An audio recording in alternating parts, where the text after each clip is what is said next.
Maverick News presents The Rick Walker Show. Defrag your mind.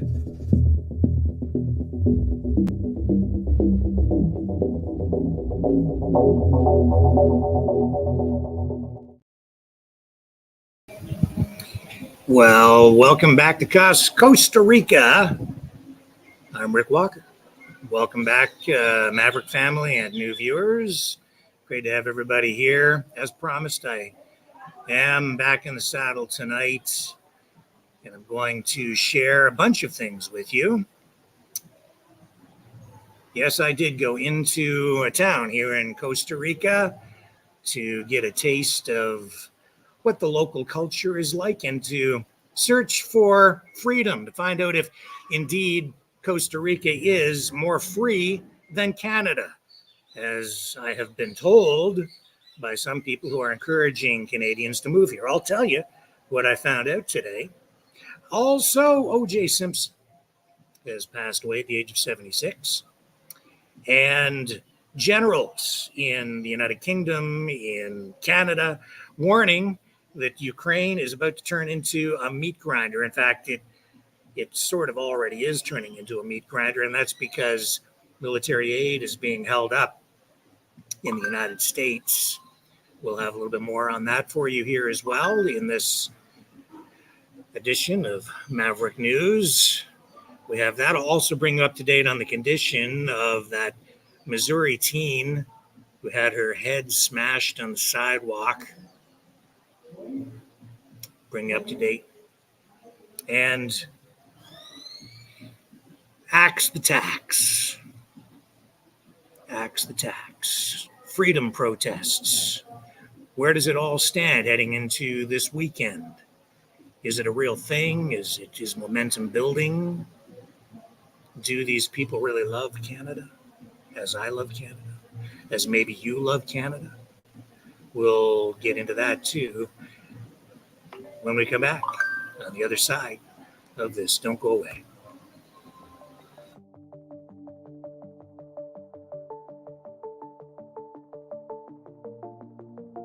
Greetings, brave Mavericks. Our quest for truth continues. We go beyond fake news. Together we expose propaganda.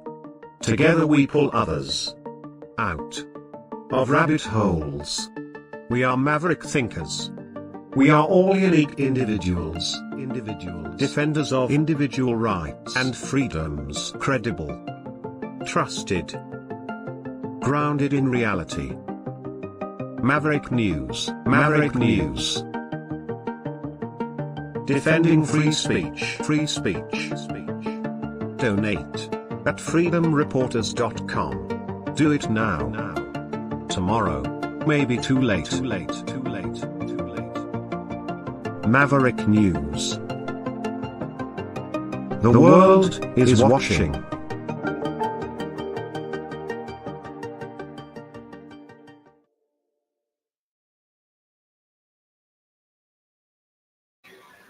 Okay, so let's get right into it. Let's start first with the situation in Ukraine, which brings us to Canada and the conference that has been ongoing over the last couple of days, the Canada Strong and Free Networking Conference.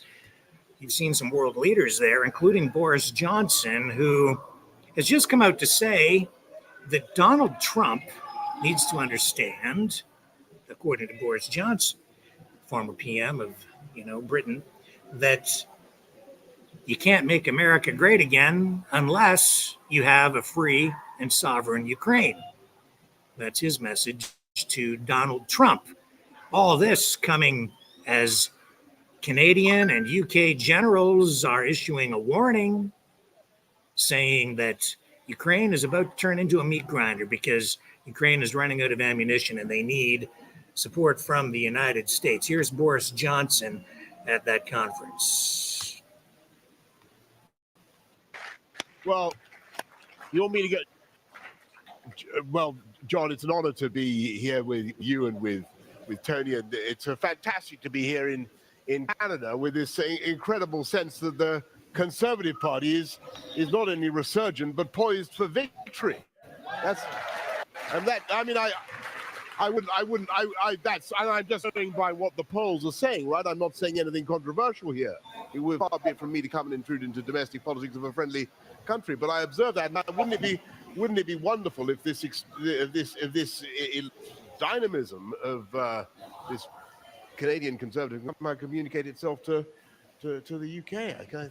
In this sense, maybe it will. We still have time, in spite of the sort of the gloomy things that you've just said about conservatism in the UK and Brexit and so forth. Maybe things will be all right. I just want to say on your point about Ukraine, John, very, very quickly.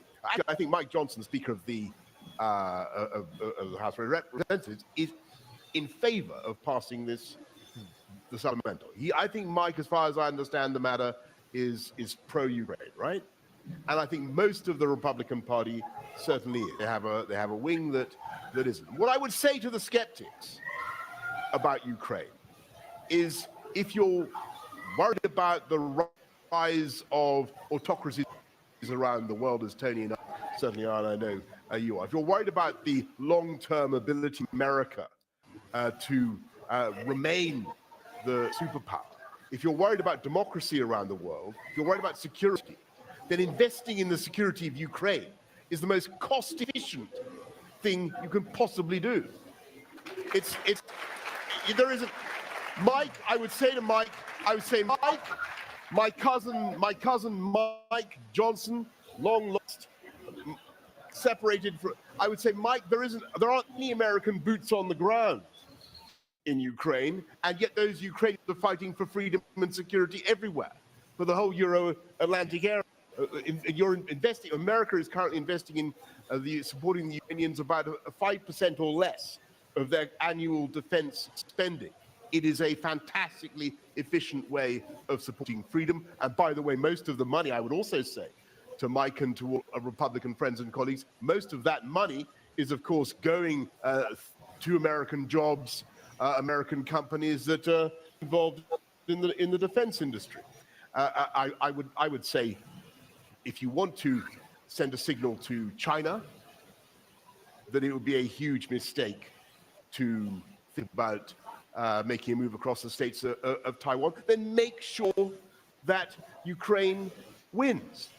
But fundamentally, what I would say is, if you are the party of Ronald Reagan, if you want to make America great again, then you don't begin a new Republican presidency, which may well happen. You don't begin that by conceding victory to Vladimir Putin and letting the Ukrainians lose.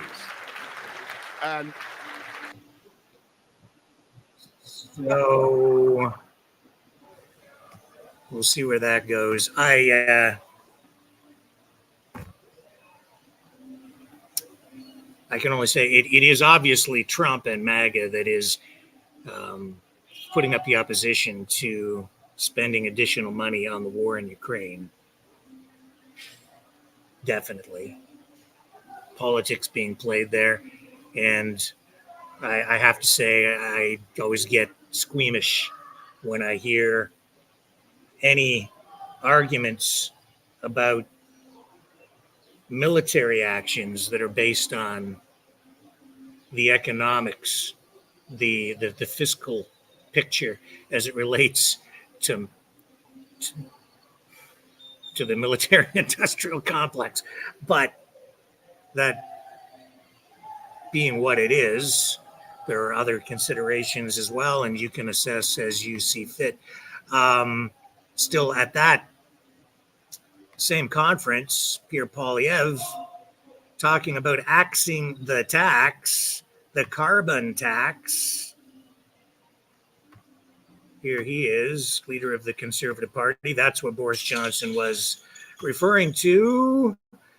Conservatives poised for victory in Canada. A Conservative resurgence of sorts. Let's hear what Pierre has to say at this same conference today. This was just hours ago. Then put forward another law which could put you under house arrest or peace bond under suspicion of something unacceptable, you might say, in the future. Yeah, talking about, You know, this guy, if he had read 1984, he would have thought it was an instruction manual and not a warning.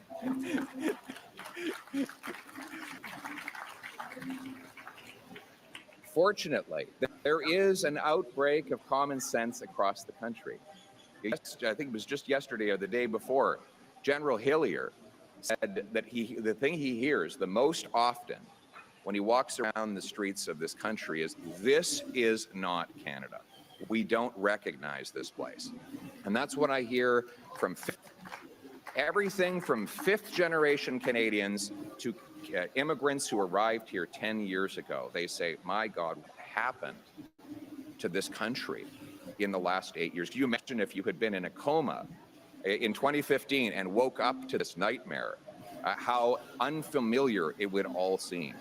But the good news, my friends, is that life was not like this before Justin Trudeau, and it won't be like this after he's gone.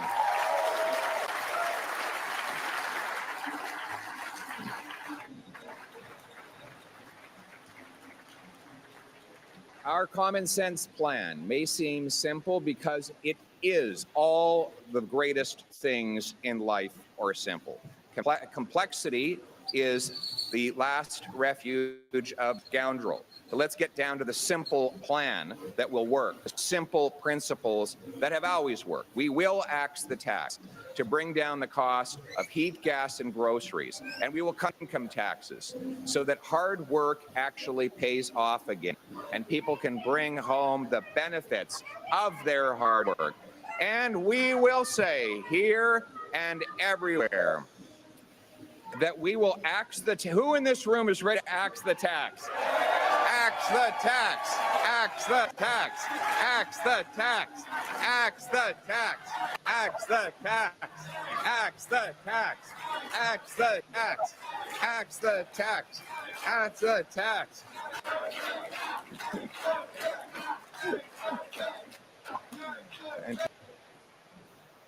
And that's year's slogan, and it has been adopted by a certain element of the freedom movement. They're out protesting, still protesting, day 11, I believe this is now, where they're sitting on the side of the highway out in Alberta along the Trans-Canada Highway and in certain other strategic locations at border crossings, interprovincial border crossings, not ever really explaining why. I guess you can assess that as well on your own. But when they're talking about axing the tax, it seems that's really just a surface level thing. They have so much more that fuels their passion. You know, I talked yesterday about how much I love my country.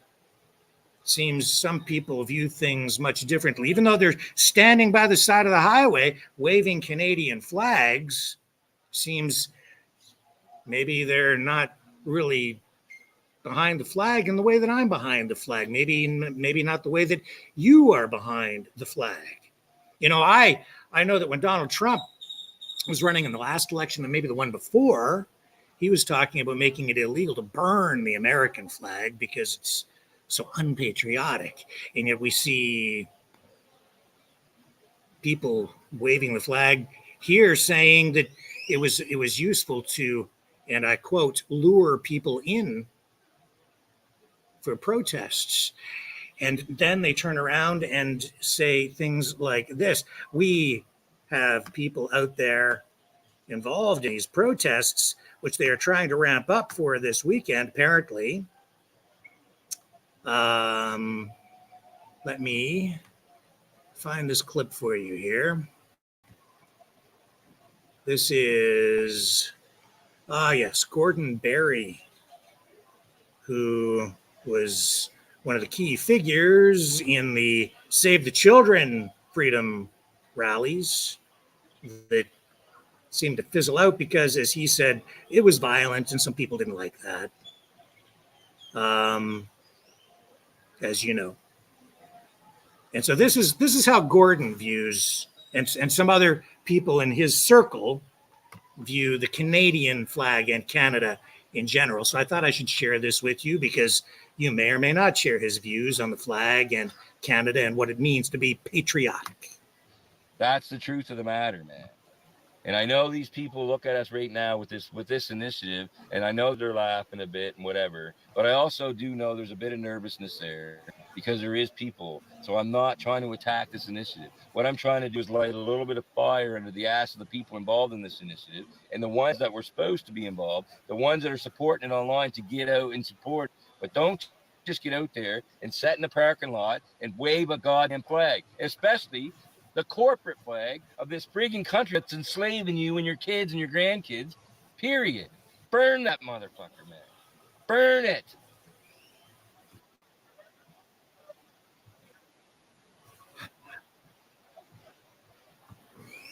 Oh, okay. Just thought you might want to hear that.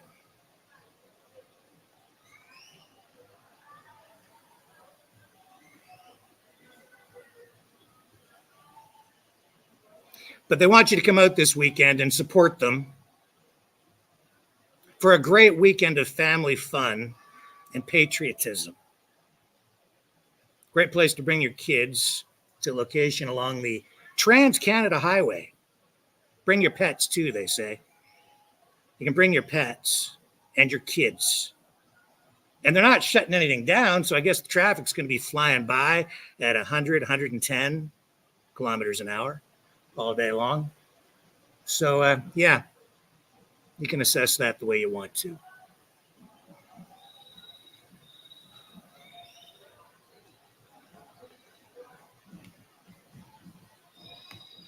People really need to think. I don't know. You want to take your kids out for a weekend or longer and just hang out on the side of the Trans-Canada Highway with your kids?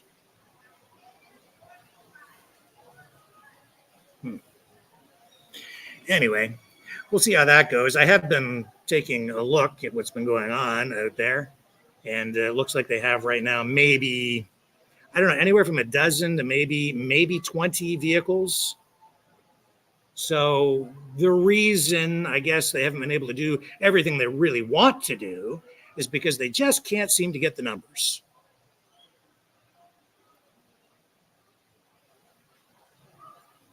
Just can't seem to generate this, just can't get people to come out and hang out on the side of the Trans-Canada Highway.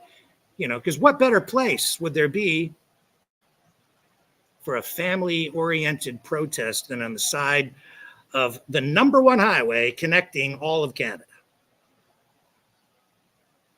Safety first. I'll be right back.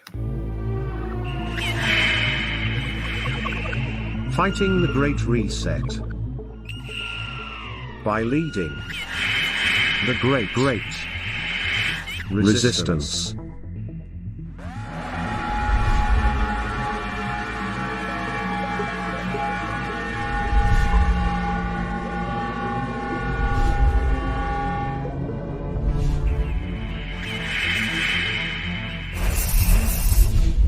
Maverick News.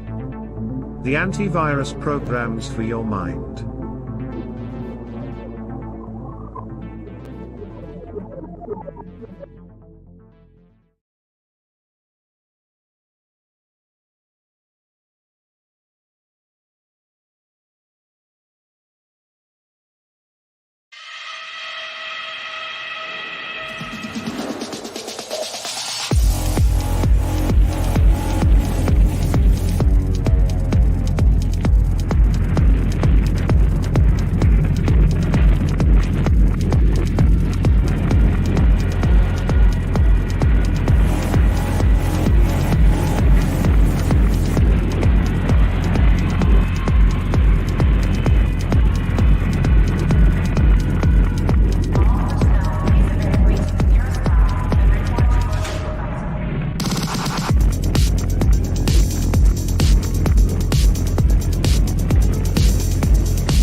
Maverick News. The world is watching.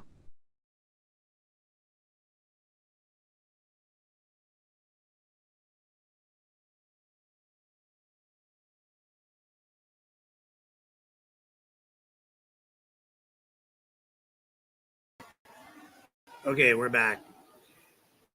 The internet here is a little sluggish, so I apologize for any lags or glitches that we're having.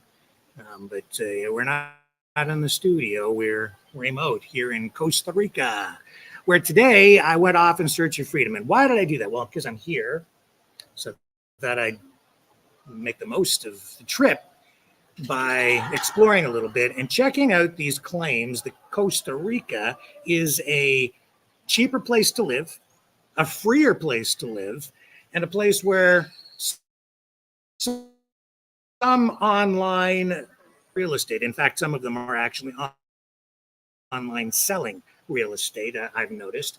I won't get into the specifics or names at this point, but it piqued my interest.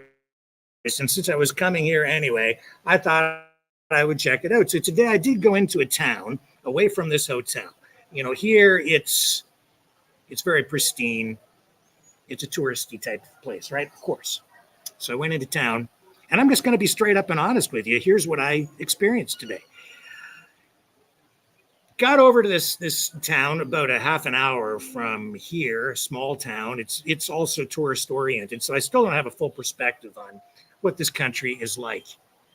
But I was told that you could rent condos here or places to live for about 1/3 the price of what they cost back in Canada. What I found out is that in this town over here, it would cost you to for a condo suitable for, say, 3 people to live in.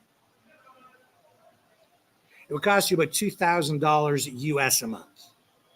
Now that sounds very comparable to what you would be paying in Canada, especially with that town being where it's located. I don't know exactly how the pricing works out, but that's kind of where things are at there. What was the town like? It certainly does not meet the same standard that I'm accustomed to in Canada, or even in the vast majority of places that I've visited in the United States. The sidewalks, and I have video of this, but I can't share it with you tonight because I just don't have production equipment here to edit this stuff together, and just limited resources that way. But I mean, the sidewalks all like they're gravel. Where there is a cement, it's all uneven and broken, not well maintained. It would be unacceptable in Canada, because people would be twisting their ankles and suing every 10 minutes. People would be complaining for sure. The infrastructure would be fixed. So I don't know what the tax rate is in Costa Rica. I keep saying Costa because I'm Canadian. Costa Rica. But I do know that the average annual income here is about $16,000. And that's below the average for most developed countries. In addition to that, only about 55% of the people who live here are gainfully employed. So the economy is suffering, but I have noticed that in this area, because of tourism, it is growing. I see cranes building here. There's construction happening just outside of this hotel, more development, and that's largely because of tourism. So that's being, the driving force behind the economy. But what about freedom? I noticed people riding around on motorcycles without helmets on. So clearly the laws here, as they are in Mexico, I've noticed, are not as restrictive when it comes to things like that. Beyond that, I'm still not entirely sure. However, I did speak to a number of people about what it was like during the pandemic here. And I can tell you that the stories I'm getting are that everything was locked down. All the restaurants here, everything was shut down, just like it was in Canada and many parts in the United States. Masks mandatory, and of course, government mandates for vaccinations as well. Not unlike what we experienced at home at all. So in my estimation, no more freedom here that I'm seeing so far. The quality of services you're receiving from government for the taxes that are being paid, not as high, because the streets are not as clean, the sidewalks are all broken, and at least in the areas that I've seen. Now, I want to go into a bigger city and see what it's like there, but here, even from what I've seen, not up to standard. Would I want to live there? No. Is it a nice place to visit? Yeah, it's a great little touristy thing, but I wouldn't want to live there. In addition to that, as soon as we arrive, I was there with my son, and we run into a gentleman who is selling things that he makes from leaves to tourists. And we have a conversation with him. Now, do you think he's making a living by selling these heart-shaped things that he makes out of leaves that he takes from the vegetation around the area there? And I don't think so, because what did he really try to sell us? Cocaine. I'm just being honest. That's what happened. Now, is that unusual in even like a big city? I mean, you can get it in any U.S. I can get it in my community. People don't approach me in my hometown to buy the stuff. They probably know that I'm not interested. Maybe, I don't know. But that's what I experienced. In addition to that, you go into a shop, and what are they selling? Butterfly knives. Okay. All right. So there's freedom that way. But in where I live, that's a prohibited weapon. Do I feel safe walking around the streets there? Generally, yeah, I felt pretty safe. But if I was living there, my guess is, because of the economy, probably, I don't know what the crime rate is. I'm going to have to research that more. So I really just don't quite understand. I'm still trying to assess safety, value for your tax dollars, and then I was listening to Freedom George talk about this demonstration that they're trying to ramp up even for the weekend. And he was going on, several times saying that he can't stay there forever. He needs to go back to work. It's costing him $450 a day. So then I did the math. If you're working for $450 a day, there's a guy who has the potential, if he actually went to work, would be making $115,000, $120,000 a year. At that rate of income, your tax rate is 50%, your income tax rate. Now, that's if you just make the money and pay the tax. There are all kinds of ways to mitigate that tax rate. You can take a portion of your income and put it into RRSPs in Canada, Registered Retirement Savings Plans. You do that, your tax rate comes way down. That money then goes into tax-free retirement savings, and you can max that out to whatever the allocated amount is, and you can reduce your actual taxable income and save for the future, for retirement. $115,000, $120,000, a little OT here and there, even just working straight up. But out there protesting the carbon tax, which just added 3 cents a liter to the price of fuel, which I get, but apparently you can't survive on that in Canada at $120,000 a year. Here they're living on 16 grand.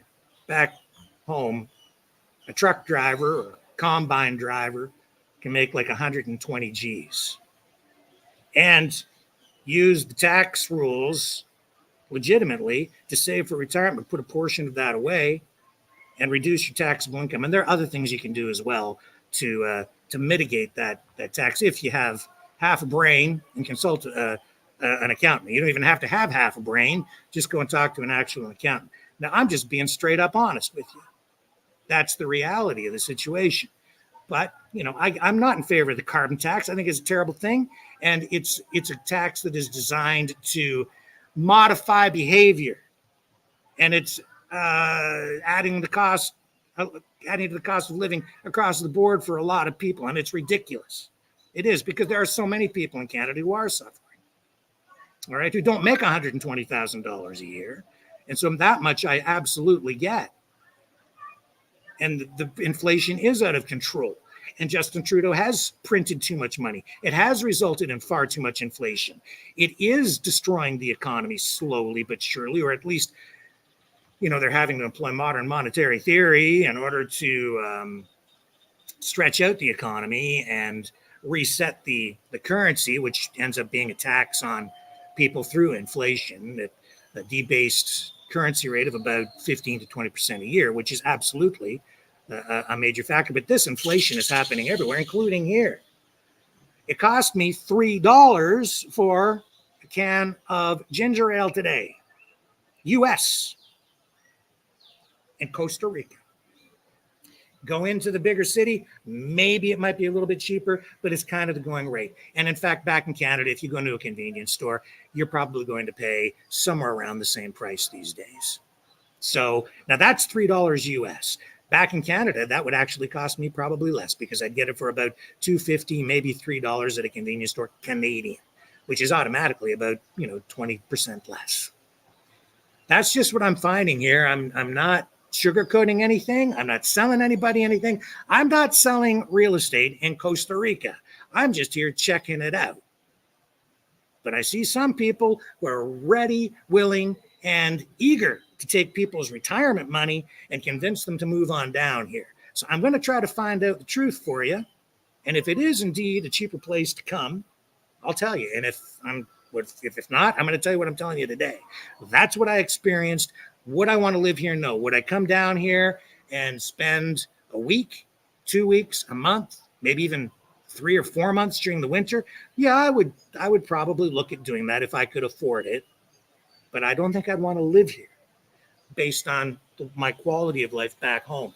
These things are all relative, and you can take things to the extreme, right, in the way you assess things. Oh, but the mandates and the thing, and it's the same here. It's the same here. I turned around in the cafe where we stopped to have that beverage, where we paid $3 each for a can of soda. I looked at the TV screen, which was playing the news, the local news, and you know what I saw immediately? A picture of a kid getting the jab, because they're promoting it here too. It's the same. It's the same.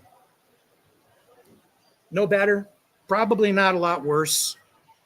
The economy back home, as bad as it's getting, it's still not as bad as this. It's still better. Here at the hotel, it's a whole different world. And thank God that it is, because it's injecting money into the economy here and providing employment and lifting everything up. That's the other thing I noticed when I got off the plane immediately here in Costa Rica. The first thing I noticed was brands, American brands. And not like the typical corporate brands like Coca-Cola or, General Motors, if you want to call that an American brand these days, or, even Coca-Cola. It's a world brand, right? But I did notice things like Christie's, Waldorf Astoria, because these are places also that are promoting real estate sales, trying to get people, retirees, to spend all their money here and move here to Costa Rica for a retirement lifestyle. They want your money. Is it really cheaper? Is it better? The weather here has been really good, but it's really, really hot right now in April. So if you don't like the heat, probably not the best place, but I like the heat, so it'd be okay. But that's the way it is here. But you're not going to have snow. I didn't see any hockey arenas here. Okay, so it's bad ice, not good for hockey. And I don't think hockey's up here on the list of priorities for people. That's my experience today, traveling around and checking out Costa Rica. Beautiful place, very friendly people. But you're getting the picture, right? It's just different. It's different. And I have to say, where I live, the streets are way cleaner than they were where I went today. Are bigger cities better here? Maybe they are. This was a small town. Maybe the municipality there, the municipal government doesn't have the resources to keep those sidewalks maintained. The buildings also looked, run down. All the shops were basically locally owned. It wasn't like, corporate stuff. There was no major shopping mall there, for instance. There were plazas, but it was all, mom and pop shops, pretty much. Some corporate branding here and there, different kind of country, to be sure. But I'll check more out. And, I do like it here. And it was a very interesting place. We'll find out more. What's going on in other news? Well, O.J. Simpson passed away, cancer, 76 years old. I just make a note of it. Back in the 90s, of course, his murder trial it was like a precursor to reality television. It really was. The trial. I remember it vividly. The Bronco chase, the drama surrounding the whole thing. And I was sad, because you had this all-American football hero for so many people who had fallen from grace. And it exposed the racial divide in America in a way that it really hadn't been exposed before, because you had this guy who had sort of bridged over into acceptance in the white communities, if you will, right? His Hertz television commercial where he was jumping over, carts of luggage to get to the Hertz desk. And that commercial made him a household name, even more so than his achievements as a football star. I remember the Buck Rogers television series where Gil Gerard makes reference to O.J. Simpson. And he says, who's the juice? He's talking to Tweaky, the robot. As a kid, I remember that stuff. And he's like, O.J. Simpson. And then the murder trial, and he's acquitted, but then later, 13 years later, found guilty on the robbery charges stemming from him trying to recover what he said was stolen sports memorabilia that he believed had rightfully belonged to him, but he went to jail over that and had to pay reparations in a civil suit to the victims of the murder. His former wife and Ron Goldman. So just make note of that. And then a lot of people commenting today who are involved in that whole story, including Alan Dershowitz, who is part of his legal dream team, saying that he's sad to see him pass away. Other people not so sad because they're convinced that even though the glove didn't fit, they shouldn't have acquitted him. So a lot of people didn't have much use for OJ after all of that. But a very American story, and that Bronco chase still embedded in the psyche of Americans even today, all these years later. O.J. Simpson, dead at the age of 76. I'll be right back. Don't go away.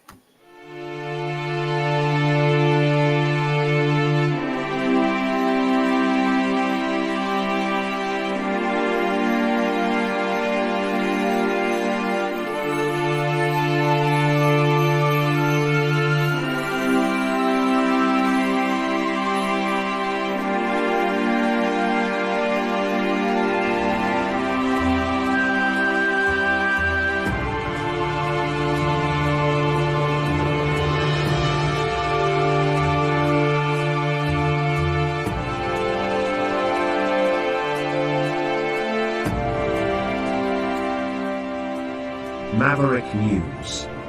The world is watching.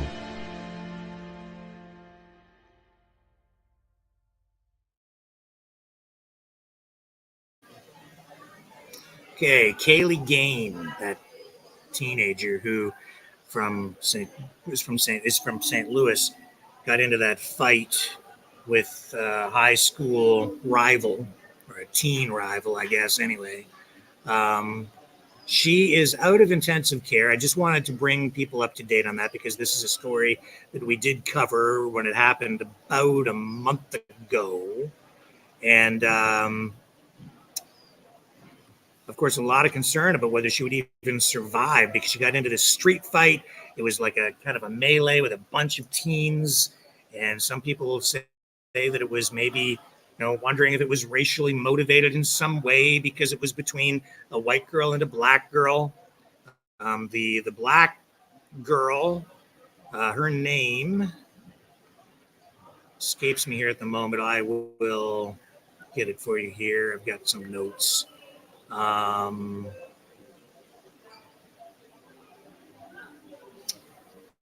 They're trying to still put her on trial as an adult. It's Mamise Declue. She's been identified, even though she's only 15 years old. The name has been released, and there was a long-standing feud between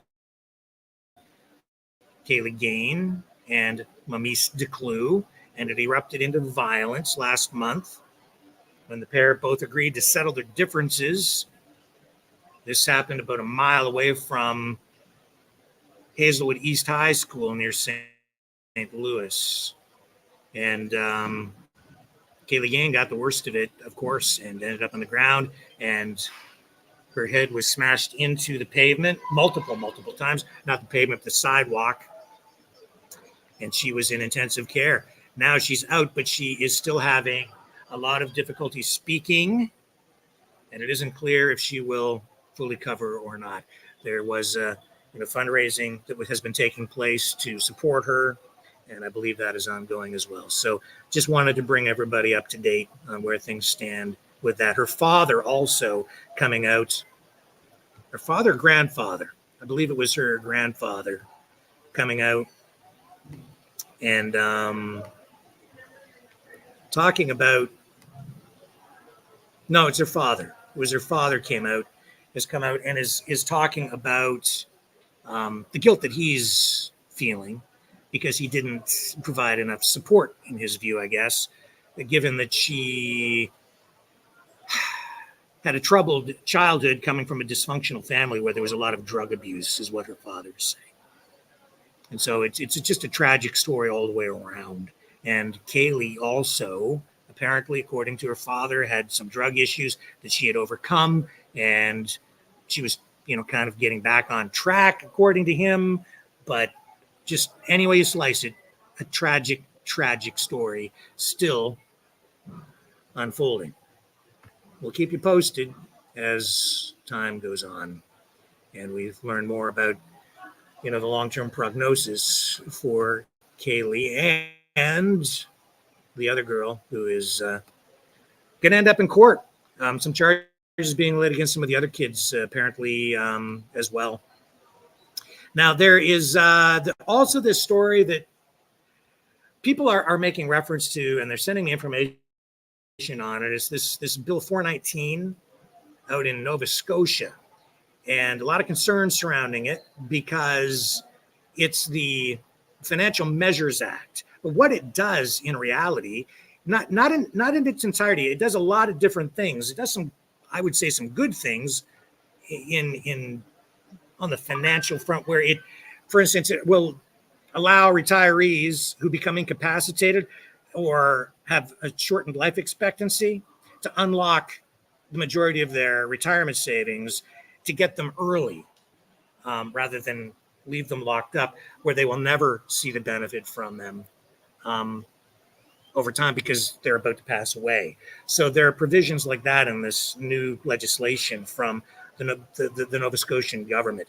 But the thing that is of most concern to people is there's one section in there near the very bottom, and it is giving the Nova Scotian government, the province of Nova Scotia in Canada, authority, and it has just passed. It has received royal assent, so it is now law. It's giving them the authority to compel doctors to send personal medical information to the government.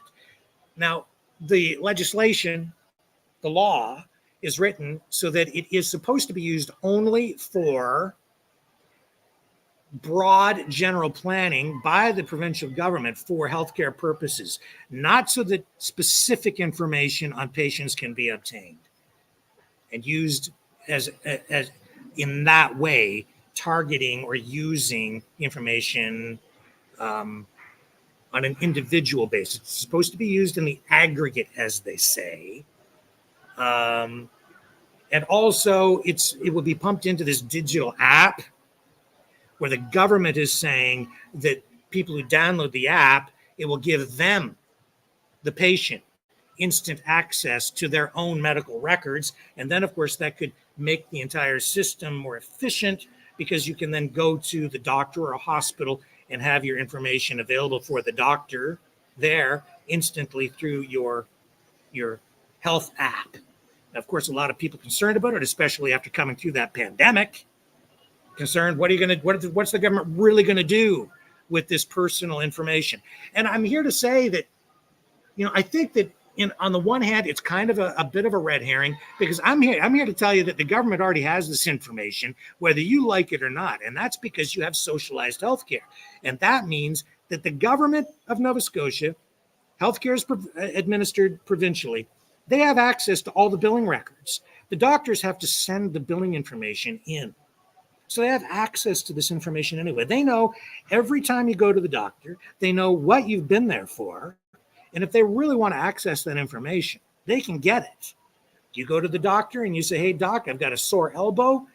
The doctor has to put in a claim for that, so he gets paid. It's the only way that he's going to get paid. And he has to tell them who the patient is, so he has to give them your provincial health number. The reality is the government already has the information. This is just another layer to that. And what it really is doing, though, is it's speeding up the process through which the doctor has to submit that information to the government. And then, of course, the concern is that it's broadening the scope of the use of that data. And will it be used properly, appropriately? And I'll tell you, I did read the entire bill last night before coming on here. I made a point of it. I read the whole thing. And the language is too loose. There's no question about that.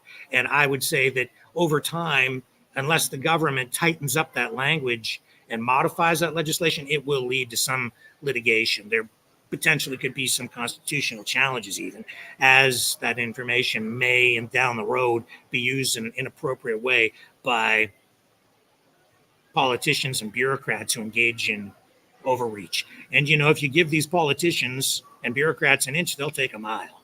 They generally do. So I absolutely understand the concerns. I don't think that those concerns are properly focused, honestly.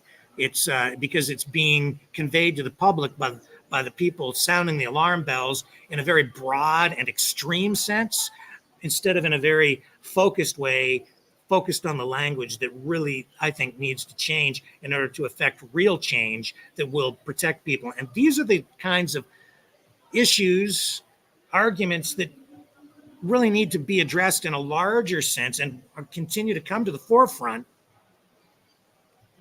as the world becomes more digitized. It's an issue of privacy. As all of our personal information becomes digitized, whether we're giving it to Google or Facebook or the government or a big company for marketing purposes or whatever, how is this information really being used? And what's being done to protect our privacy?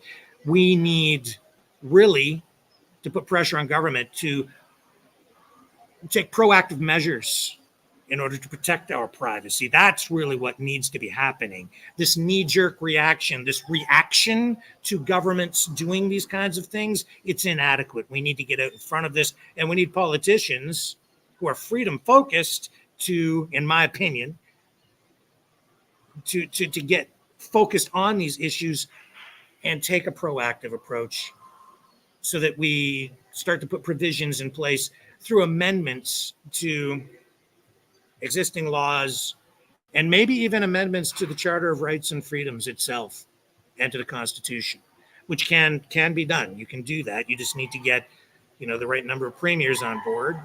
I think it's like 7 out of 10, and have a certain number of people vote in favor of it, and you can make changes to the Constitution. These are the kinds of things that need to be happening. We need provisions in place to protect privacy. No question about it. And this is just another example of that. So I'm just responding to all of these requests for me to address this issue here tonight, because, of course, what happens in one province eventually happens across the board. Nova Scotia really just kind of being one of the first out of the gate to digitize health information and raise this whole issue of personal healthcare privacy. What else do I have for you tonight?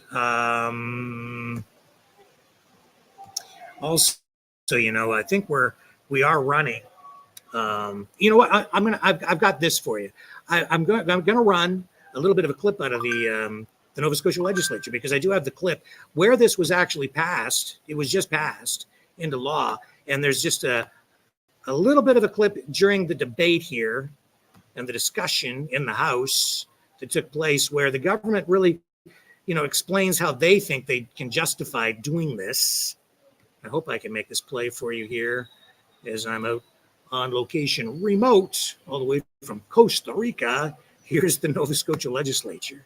I recognize the Honourable Minister of Public Works. Thank you, Madam Speaker. I'd just like to take a few minutes to address the misinformation that is being stated here now twice on the floor of the legislature by the MLA for Cumberland North regarding the broadening of the mandate of Highway 104 Western Alliance. Hang on, this isn't. I don't think this is what we need to hear. Order. It is the FMA. We're going to get to this. Hang on.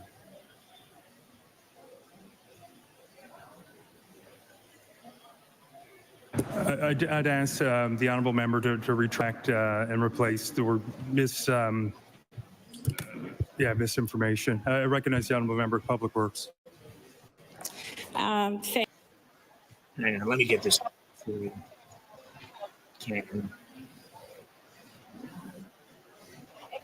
Here we go.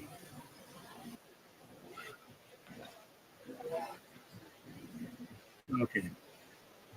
Minister must meet under the Act, which I currently have, and every other health minister under the Act has had, are not changing, including the legal obligation to protect individuals' information and privacy. Information cannot be used for just anything. It can only be used for the specific purpose it's elected for, and in this case, it is to manage the healthcare system, plan for the future, allocate resources, and ensure that people have access to their own personal health records. In fact, using data for other reasons would be in violation of this Act. Rest assured, no health minister will be looking at anyone's individual health records. No one needs to worry about the confidentiality of their discussions with their physician. Nova Scotians' health records are secure, and no data will be stored on the Your Health MS app.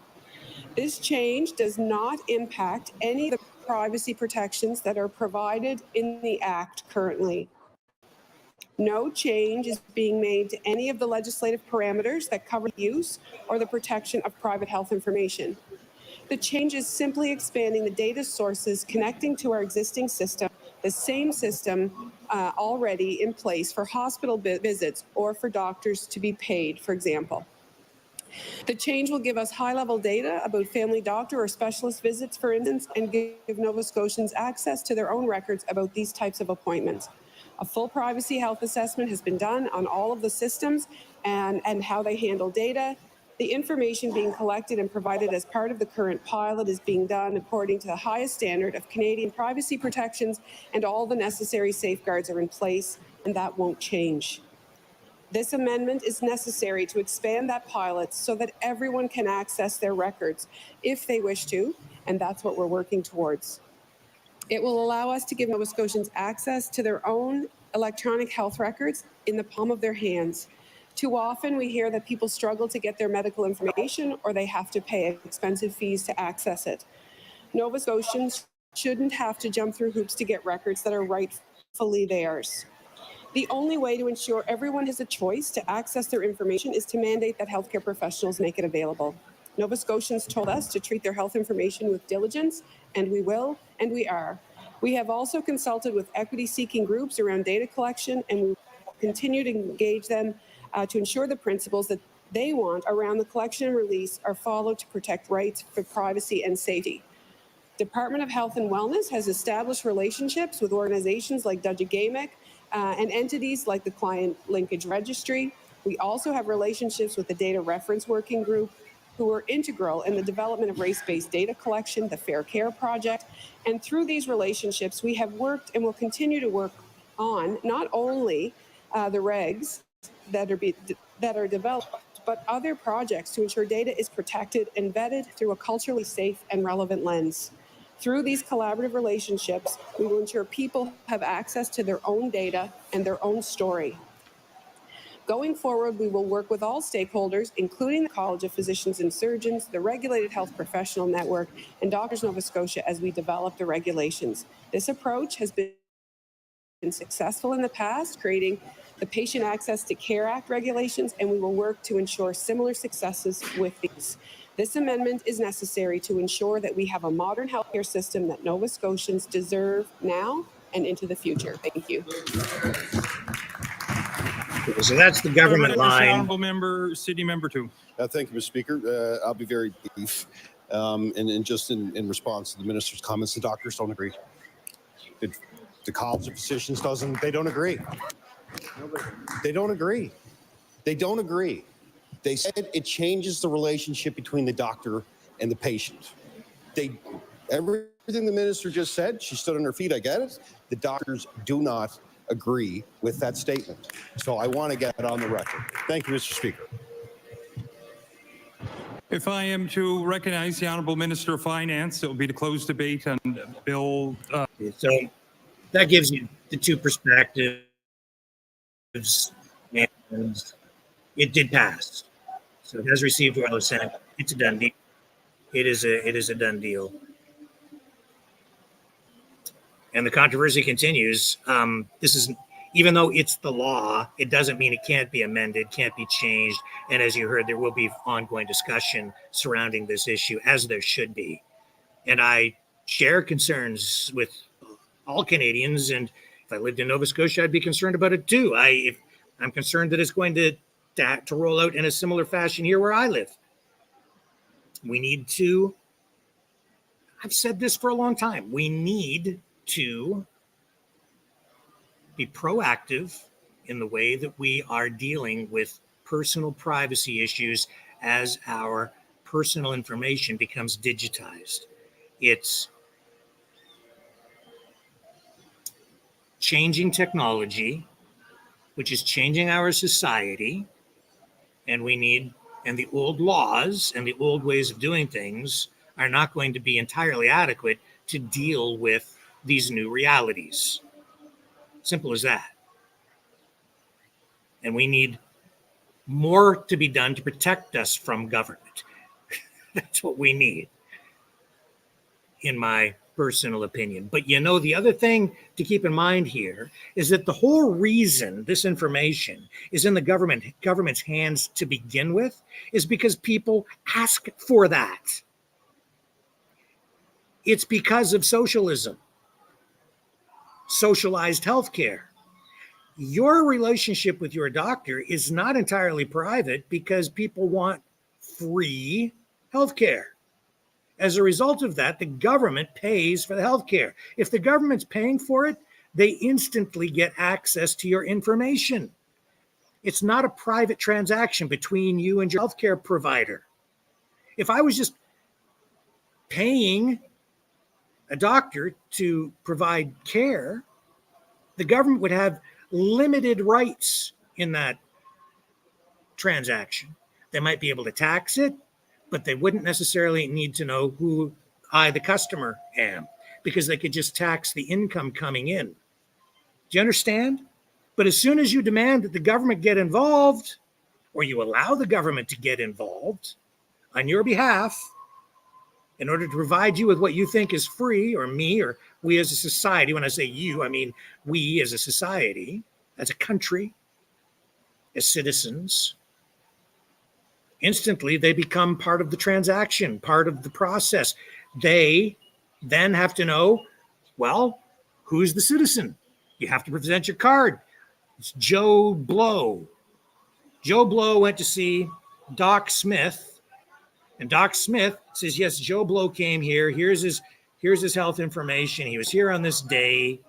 He accessed the system, availed himself of the government service, and I need to get my fee. I need to get paid now for providing the health care. So here's the bill, government, and the government then has to pay for that.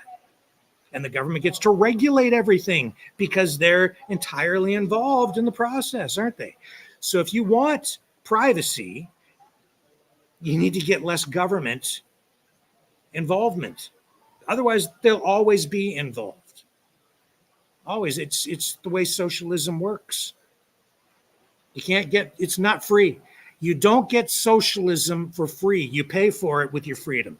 And that's a perfect example of how it works. Now, that's not to say that it's entirely bad, especially for people who maybe don't make a lot of money. If you're living on like $16,000 a year and you can't afford health care, then maybe the socialized healthcare system is a really helpful thing. And it could be a good thing too. But you have to expect that the government's going to be involved in your personal affairs, your personal medical affairs to some degree, because they're paying for it. Or at least we as a society are paying for it, and they're administering all of that. In fact, we're all paying for it. It all comes from us, ultimately, as a community, as a society. But you pay for it with your freedom, folks. It's the way it works. People don't seem to understand that. They want freedom, but they also want their free stuff. Free stuff means you pay for it with your freedom. That's just the way it goes down. So what's tomorrow? Tomorrow is Friday, right? Already getting near the end of the week. Is it Friday tomorrow? Let me just check that. So anyway, that's the way I view it anyway. The other thing is, like, with the healthcare stuff, I'd be quite content to pay. And if I was gainfully employed, it's my view that we need sort of a hybrid system where we make sure that people don't fall through the cracks. There's a minimum level of healthcare provided for people, a minimum level, so that everybody gets a minimum level of healthcare. But that's a very difficult thing to quantify and justify.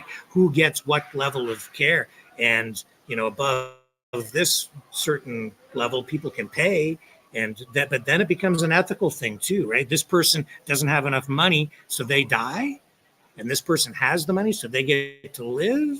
But this person worked, and this person didn't. These are very complex social and ethical issues. And I wish there were easy answers, but we really don't have easy answers to any of these things. But I'll tell you this, overall, people do get care, I guess, and the system is under strain. It's not working well. It's not adequately funded, but that's also because of the way it's structured and because they're giving the stuff away for free. And when you give things away for free, the way supply and demand works in the world of natural economic law, if there is no restriction on supply, or rather on if you're giving stuff away for free, so the price is zero in the minds of people, then then demand will spike. So the only way you can control things is by controlling supply. You ration. And that's where we end up with the long waiting lines. We've had these discussions before, but this is really tonight an issue of privacy, and it needs to be addressed more adequately. Now, with all of that being said, I think what we're going to do, folks, is kind of wrap up for the night.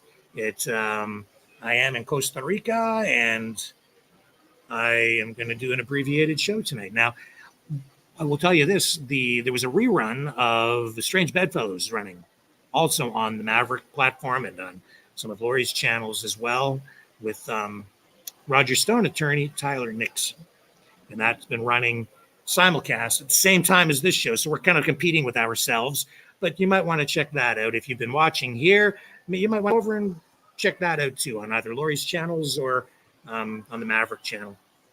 If you didn't see the Tyler Nixon interview, great guy, very interesting.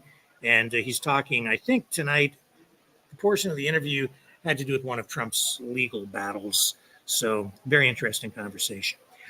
I'll be back I think tomorrow, as long as I can put something together for you, around the same time, it'll either be 6 p.m., 7 p.m. It depends on what's going on here and what I'm up against in terms of trying to come on. I wanted to come on at 6 tonight, talk for an hour, and then let the strange bedfellows thing happen at 7, but I just couldn't make that happen. So 7 o'clock it was. It'll be either 6 or 7 tomorrow night. So just look for the preview, and I look forward to seeing all of you back here online when I return from Costa Rica. Try to keep pronouncing that correctly. Love all you guys. Tomorrow's Friday. I don't know what else to say. Sun's going down. Going to be a beautiful night. Catch you on the flip side.